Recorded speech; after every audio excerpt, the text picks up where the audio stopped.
Hello guys.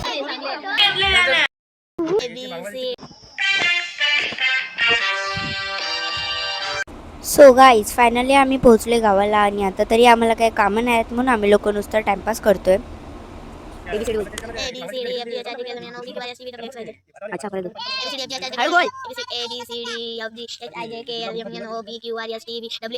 एक तर जर तू नाही बोलला ना नीट, आता जर तू नीट नाही बोलला ना आहे तुझा तर म्हणजे काढणार. चल बोल.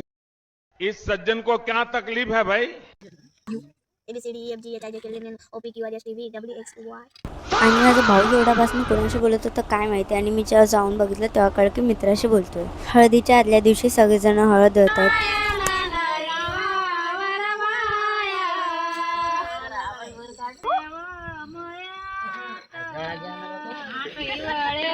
सुरला सुर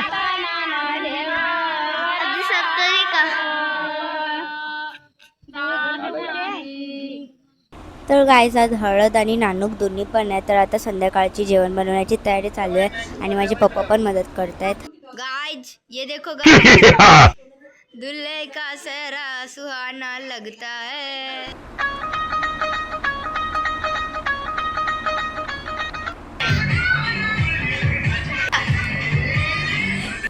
हे बघा नेल पेंट काजळ आम्ही कशाचीच कसर नाही सोडलेला रेडी करताना. आणि हा आहे नवरदेवाचा भाचा. तर गाईज आता सर्वजण बांगड्या भरायला बसलेत आणि सगळ्यात प्रथम तर माझी मावशीच बांगड्या भरायला बसली आहे. आणि हा बघा इथे नवरदेव एवढा थाटामाटामध्ये बसला आहे चष्मा लावून, आणि त्याचा बॉडीगार्ड पण बाजूलाच बसलेला आहे.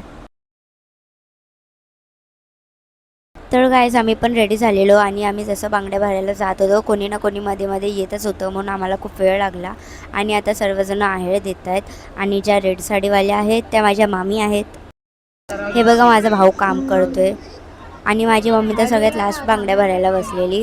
आणि जेव्हा माझे भाऊ काम करतात मला खूपच चांगलं वाटतं, म्हणजे काय सांगू. गाइज हे बघा हळदीचं डेकोरेशन. तर गाईज आहेर लिहिण्याचं काम दिलेलं आम्हाला ते तर आता पूर्ण झालंय आणि थोड्या वेळात आता आम्ही पण जेवणार आहे. संस्कृती तर गाईज आता जेवून लगेच हळद स्टार्ट होणार आहे बघा. आणि आता सर्वांचा फोटोशूट चालू आहे. आणि गाईज माझ्याकडे हळदीचे व्हिडिओज नाही आहेत डान्सचे वगैरे, कारण माझ्या फोनमध्ये चार्जिंग नव्हती. आणि तसं पण आम्ही नाचण्यामध्ये खूप दंग होतो, पण खूप मजा आली हळदीला.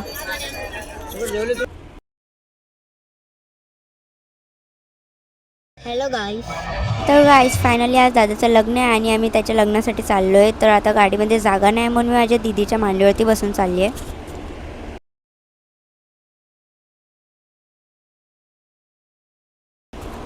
आउटफिट चेक तो बनता है ना गाइज. तर आम्ही सगळे वर्गात बसलेलो कारण आमची तिकडे पाण्याची वगैरे व्यवस्था केली होती सर्व. नींद के सस्ते नशे करते हुई मेरी बहन. तर गाईज 4 वाजता वरात निघणार आहे आणि आम्ही 4 ते 7 कंटिन्यू नाचत होतो.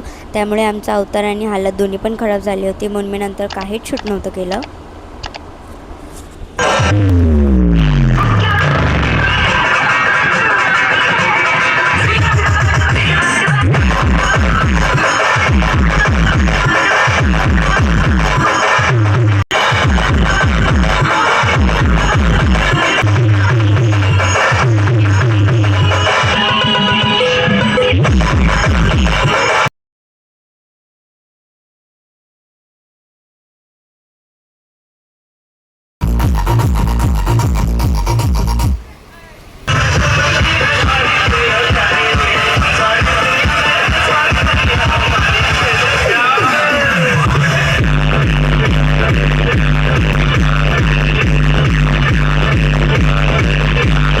तर गाईज लग्नामध्ये तर एकदम खतरनाक एन्जॉय केलं. लग्न तर चांगलं पार पडलं, पण त्याच्या दुसऱ्या दिवशी माझ्या पायामध्ये काच घुसला.